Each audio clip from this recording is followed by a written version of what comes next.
you may be trying to teach me this about masculinity. You may be trying to teach me that about femininity, wear dresses. It was very much behavioral. It wasn't how I feel, how I see myself, how I see the world. It was very much act this way.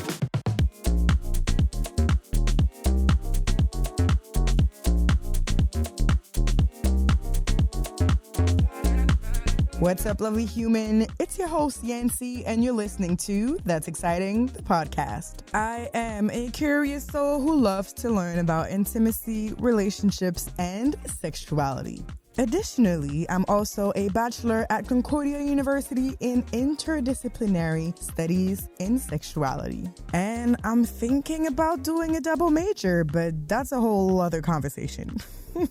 So today we will be reflecting on masculinity and femininity, and that's specifically in queer relationships. So whether you identify as someone in the rainbow gang, as I like to call it, or not, you will be a fly on the wall for this conversation because I'm talking with my partner today. And for those who remember the interview with my cousin Nuki, well, I kind of said that.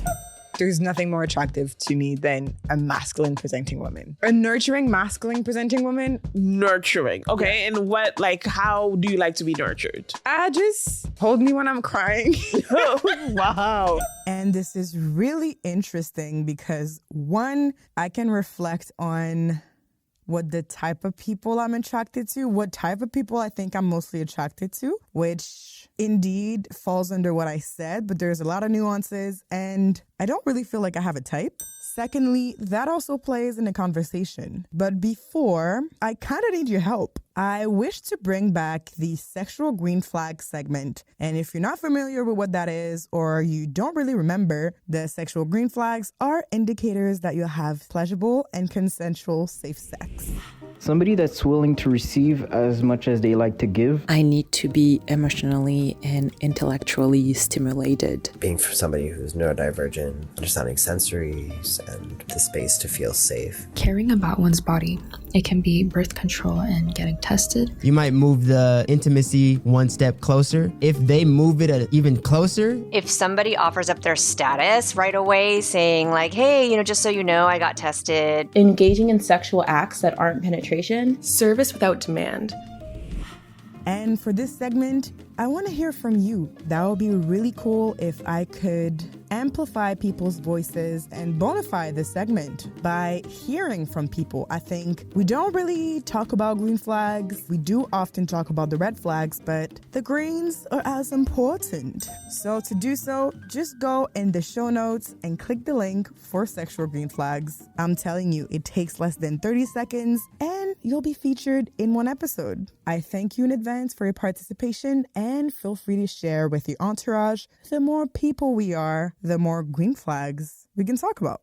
So let's talk about masculinity and femininity. How that whole episode came about was from all the questions that I had that I never really paid attention to before being in a committed relationship with a woman. It's not until I ventured in my queerness and rekindled with it probably around my early 20s that I started to question myself on gender, sexuality, and talk to people. I started to talk to people. And I had a lot of those comments, myself asking those questions or making those remarks. And it's not until I got those questions that I kind of really got annoyed. Let's break them down. If you are in a queer circle, you probably have heard this before, and if you're not, you are welcome. First off, the heteronormative archetype, what is that? Western societies have legitimized the union of heterosexual couples, that being a cisgender man and a cisgender woman. And I think it dates back in Western society, specifically in North America, to the colonial era. And by legitimize the union, I mean creating laws that protected the rights of heterosexual folks. Throughout history, there's a lot of activists, LGBTQIA2+ activists, and a lot of activists of color and Black activists that had to fight for their right to be safe and to exist in the same spaces, to have access to the same services, to be able to marry if they want to, have kids if they want to. We owe a lot to activists for the way we're able to live today, where we can be out in public and show our love in public if we want to, and still feel safe to a certain extent. Now, I think it's really important to acknowledge that I'll speak on behalf of Montreal. We are privileged to be able to live our life and our truth without our life being threatened by governments or hate crimes. I know these unfortunately occur here, but there is a lot of places in the world where there's a lot of discrimination and violence against the LGBTQ community. So that is what I mean by the heteronormative archetype. It is the union of a man and a woman, usually cisgendered. And so people that don't fall in that model, so mostly people in the rainbow gang, can have that question often. Who's the man? Who's the woman? My interpretation of this is that it implies that everybody in relationships are trying to replicate a man and a woman. If we go back to what society views, you're supposed to be in a relationship with a masculine man and a feminine woman. So not all relationship is I don't know if balance is the right word, a balance of masculine and feminine, right? It may not be, well, one is the protector and the other one is the protectee. So basically, when you ask someone who's the man and who's the woman, it kind of implies that we're trying to recreate that, and I'm not trying to be a man, and my partner's not trying to be a man either. We just want to exist however we want to exist, right? I think that indeed there's some people that love the model of someone being more masculine and someone more feminine, and to go along with the gender roles, and that's amazing. If you feel like you relate to that model of relationship and you want to go on the traditional monogamy route, that's amazing for you. And there's many other people that don't relate with the traditional relationship style and the traditional gender roles, and that find relationship styles that really suit who they are and their expression and their sexuality. And that's just as amazing. Overall, I kind of think that limits us in the way that we express ourselves and the way that we can live. Now that I'm reflecting on it, I would love for everyone to have more curiosities about ways of living. And I know that the default is trying to relate it with something that you know, but sometimes it's not as simple as that. Or sometimes it's as simple as, no, I'm creating my own relationship dynamic, and it doesn't have to be men or women. Anyways, so all these reflection on masculinity and femininity, I noticed that those same things were coming up from my entourage and from my partner's entourage as well. So that was really interesting. And I started to question if there was such a thing as somebody wearing the pants in a relationship. We decided to take this conversation to the podcast in a very raw and honest way. And to do so, we decided to reflect on her upbringing and what she's been taught about masculinity and femininity as she grew up in a secret African country. And I say that because her voice has been altered to keep her privacy. Also, a fun fact, the way the relationship started is that she stalked me on Instagram. In a non-creepy way, of course. We did have a few friends in common, and I also thought that she was gorgeous after meeting her for the first time. I thought that she was a genuine and generous and funny person. And I didn't know if she was, in the Rainbow Gang. So I shot my shot and sent her a DM, and now we are here and we are queer. If you're listening to this, partner, yep, I hope you're laughing out of embarrassment. The more you know. These are just fun stories to look back on.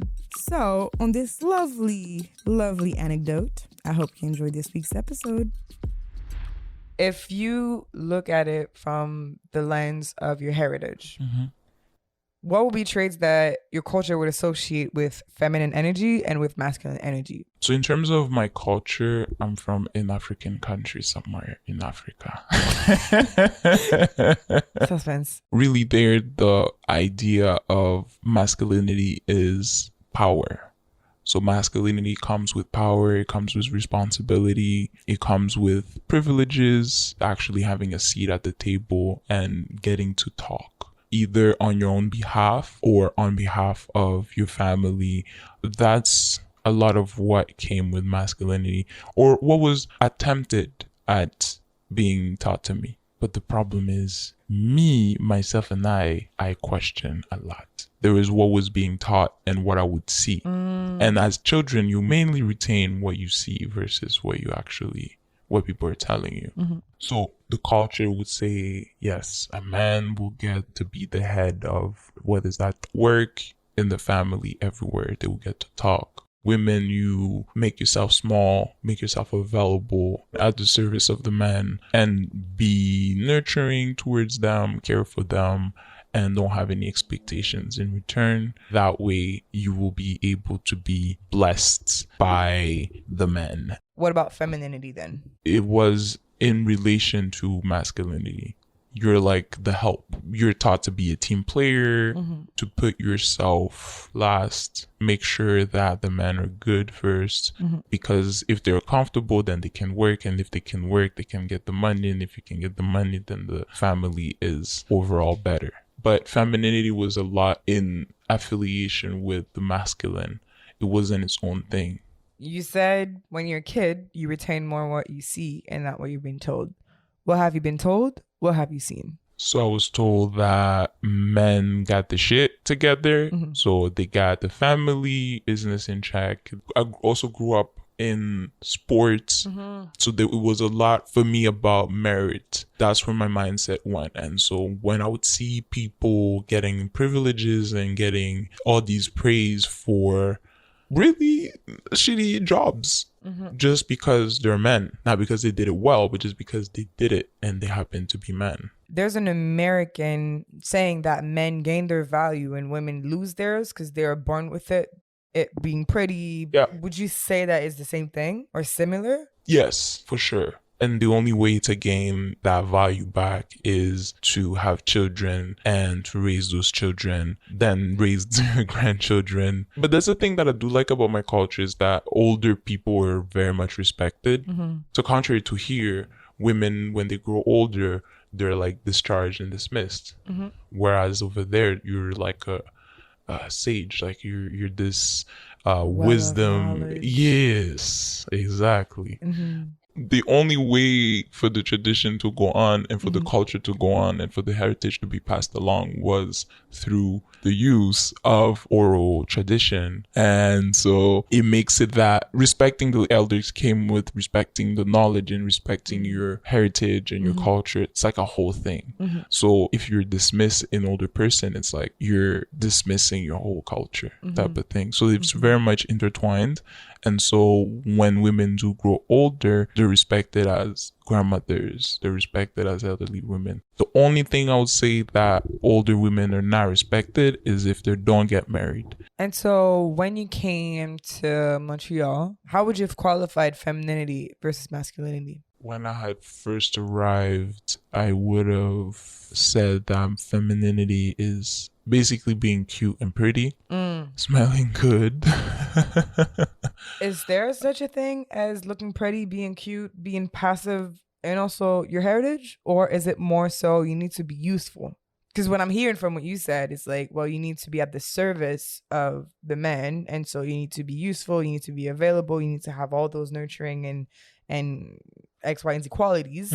Rather than here, it's like, well, you're my trophy wife. You look cute. You gotta have it both. Okay. You gotta be cute and at the service. I actually feel it's like the same thing here, though. That's the thing. That's why I'm like, at first, it felt like it was a big difference because I was like, oh yeah, the women here are so emancipated and they're so open-minded and they get to do whatever they want and stuff. And then I was like, they do in theory, but in practice, it's very much, oh, let me ask my boyfriend. Oh, let me see what my boyfriend thinks.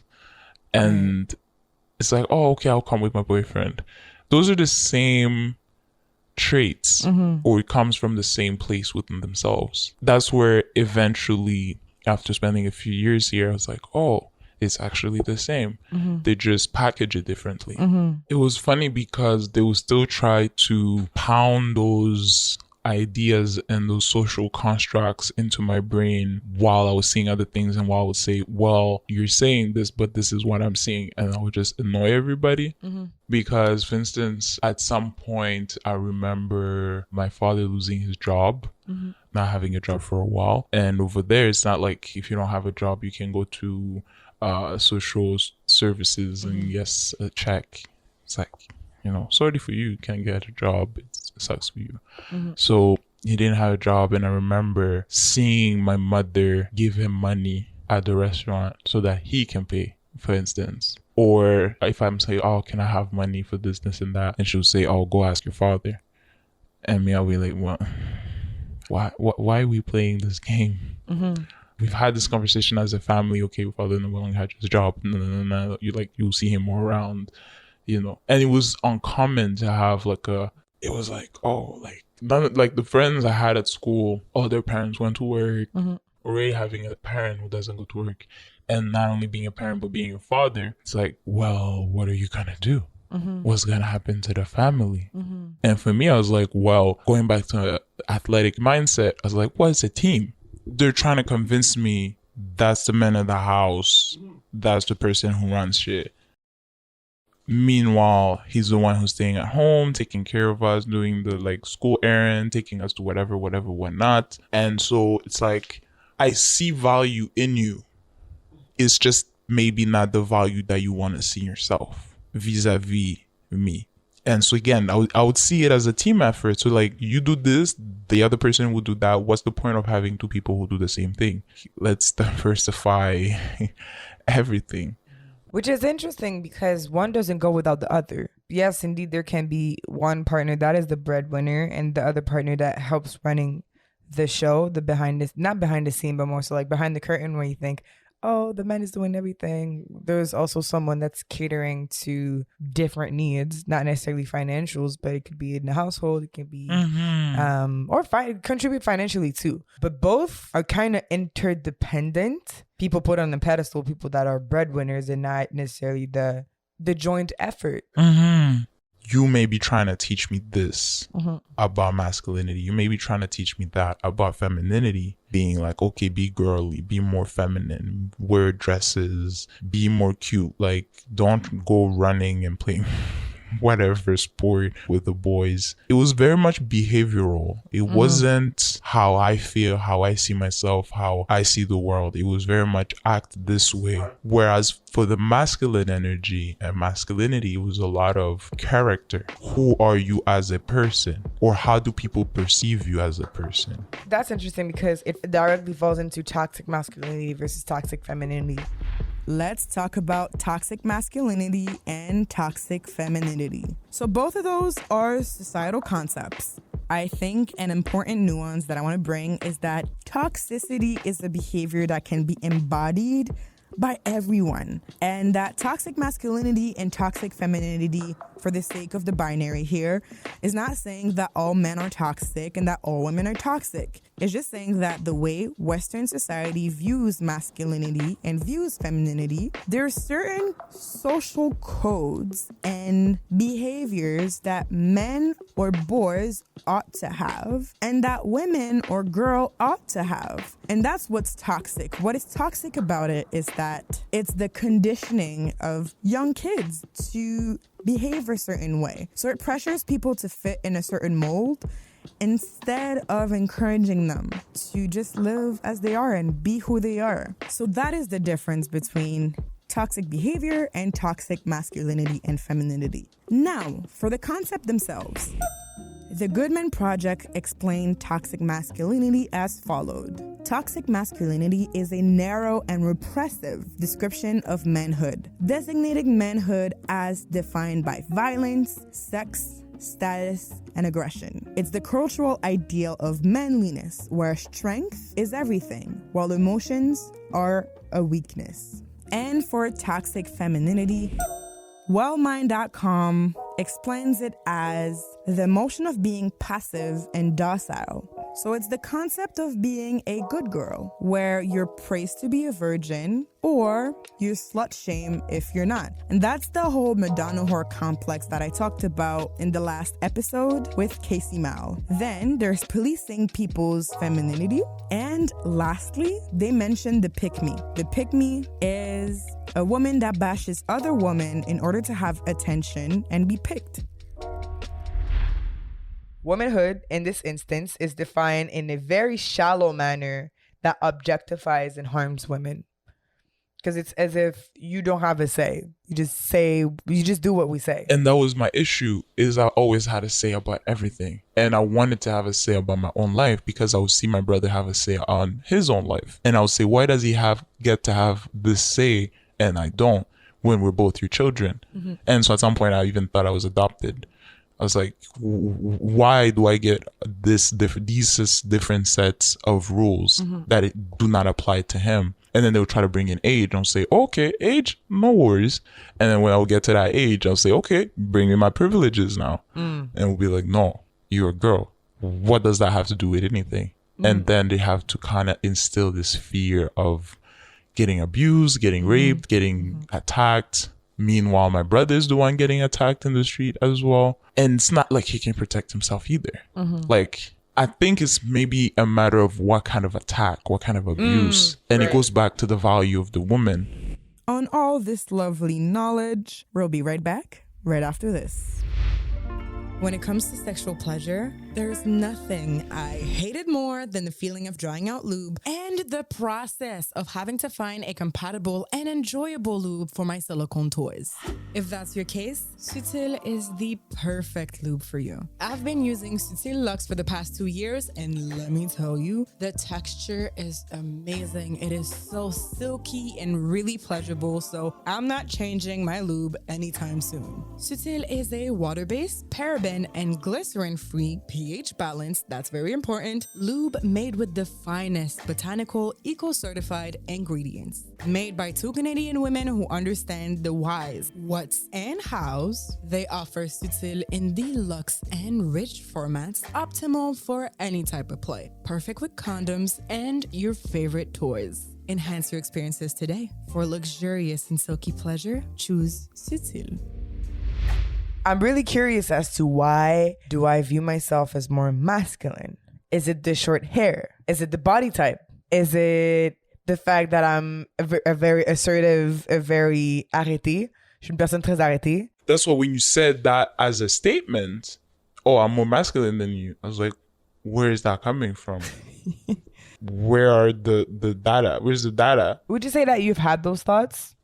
Yes and no, because from the jump, I've always been the more masculine, even in my relationships with men. That's why I was saying that I'm a you in my relationship, and it was trippy to be with you, to have somebody who's like me in the relationship. And that's why I was like, oh. Okay, I have to ask, when you say that, what does that mean specifically? Acts of service. Speaking your love language. Yes. Is it your primary one? It's one of the first ones. I've realized that touch has a higher... Do I touch you enough? There's room for improvement. Yeah? Because you know how you require my attention in full? Yes. I require sometimes extra touch. Okay. I'll be like, oh, why isn't she touching me? And so do you have like instances? Because I'm sorry, I'm not doing that in this heat while we're sleeping. So, okay. Because I know you asked your friends, and they said that they see us as both two feminine people. Yes. I feel like I'm more masculine. And remember when I said that I feel like you view yourself as more masculine than what you actually are? Yes. Yes. It's in comparison to you. I feel more masculine in comparison to you. That's outrageous. I'm joking. That's flagrant. That's flagrant. It depends how. It depends in what ways. I think you may be used to a more loud masculine. Do you view yourself as more masculine or more feminine? I think we take turns. Okay. I think sometimes you lead in certain ways and you take the charge or whatever. Which ways would it be?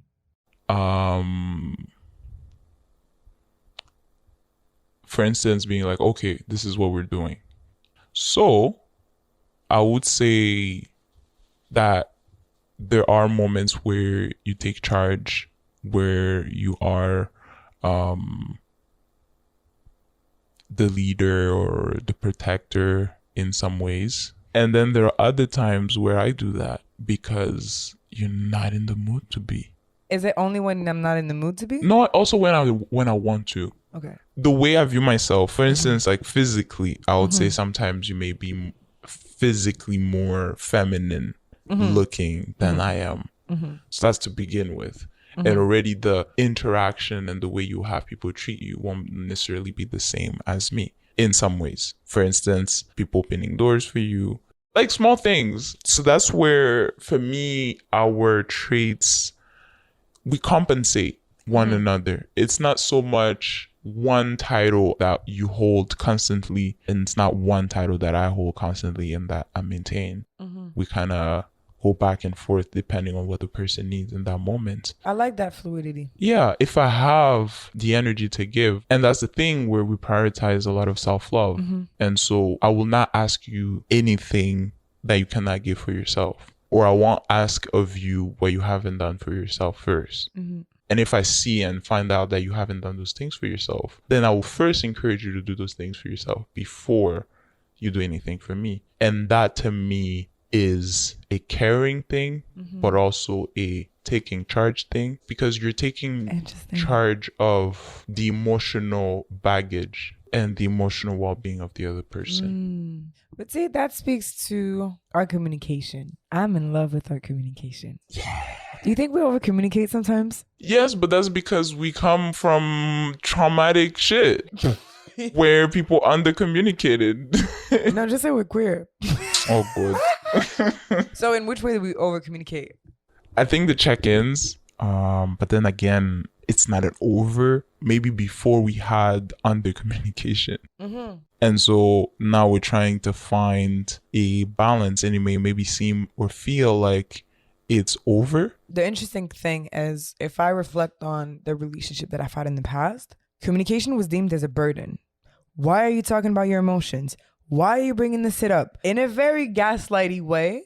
Yeah. And so now that there's open, free, judgment-free communication, it's not a burden, but I don't want it to be a burden. I feel like it's still in the back of my mind. Is it possible that you're anticipating the fact that it may be a burden? That's why I don't want to assume shit. Me, sometimes I'll go in the mindset of like, oh, did I say something to make you think that? Or did I do something that will make you think that? And so that's where I was like, okay. And when you said that it's about your insecurities, it's about your past traumas. Yeah. I was like, oh, okay, so this is not about me. So now how can I be there as a partner and support you in that journey, or when you're in that space? I like that. That also sounds like people with anxiety. We out here. How would you say we bring up tough conversations? Have we had a tough conversation yet? Hello, little editor's note. This episode was shot in the summer of 2022. So, yep, we did have a few tough conversation between the releasing of this episode and when it was recorded. Back to the show. I think we have pre-conversations that help us not have those tough conversations.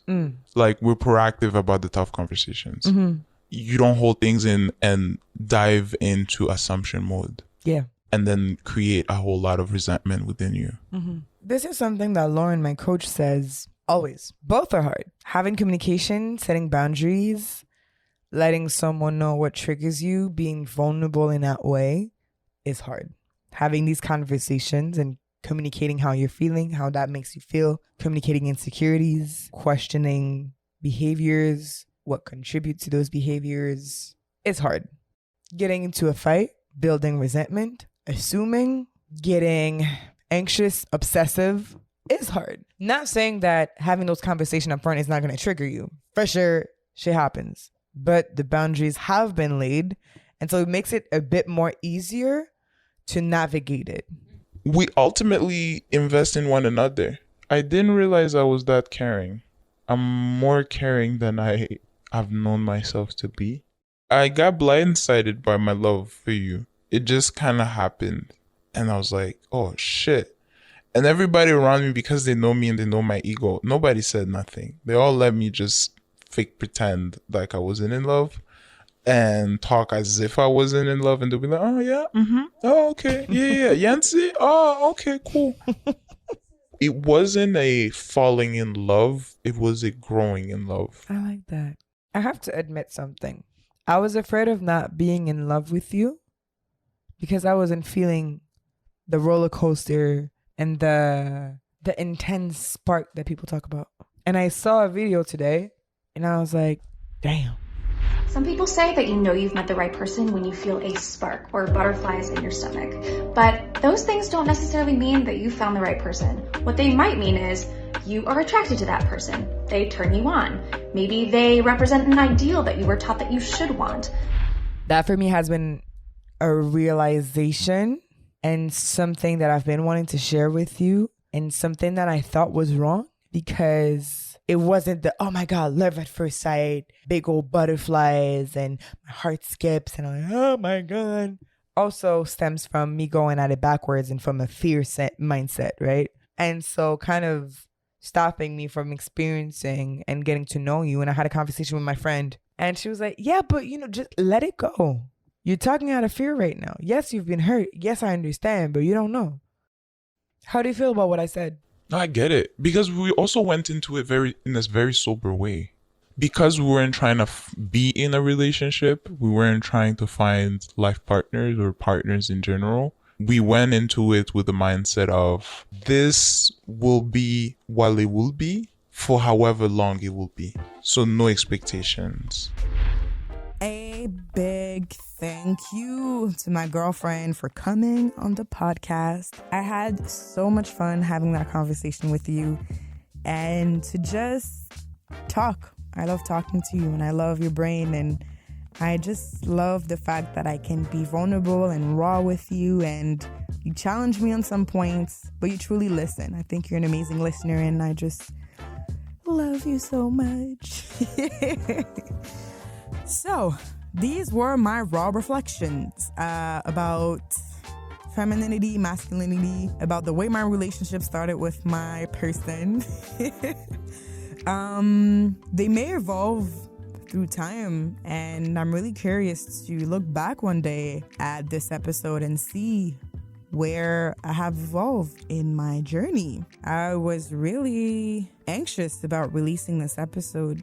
One, because it is sharing a part of my relationship. It is also sharing a very vulnerable part of the way my brain thinks, I guess. And more so because it is talking about my queerness. And even though I've been talking about my queerness on the podcast, it kind of confirms to myself and other people that I'm really queer. And by that, I mean, I don't know, there is still this little voice in my head, or this little part of me that's afraid that something bad is going to happen, that I'm going to lose some people.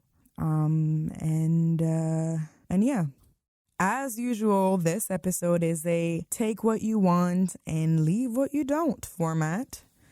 I just hope that it was able to help you reflect or just open a inner monologue or a conversation around that for you, and that you found value in it. May the value be agreeing or disagreeing with what we brought. We are at the part of the podcast where you already know. I don't even have to tell you because you've already done it. you already rated the podcast 5 stars ideally, but if you feel otherwise, be true to yourself. I'm all about improving the show and making the show better. So if you have any feedback, feel free to put them on the show. So rate the podcast, leave a review, and share it with your friends, your peers, your grandparents, your aunties and uncles, and get those exciting conversations going with your entourage. On this note, we shall talk again in 2 weeks. And until next time, stay curious, because that's exciting. That's exciting, yeah. Before we leave, on production team, recording, editing, and sound design by yours truly, myself, Yancy. The official That's Exciting anthem by Calder Nash. The amazing vocals on the track by Mel Pacifico. That's all for today's episode. I'm your host, Yancy, and until next week, stay curious, because that's exciting. Just say, baby, come inside me.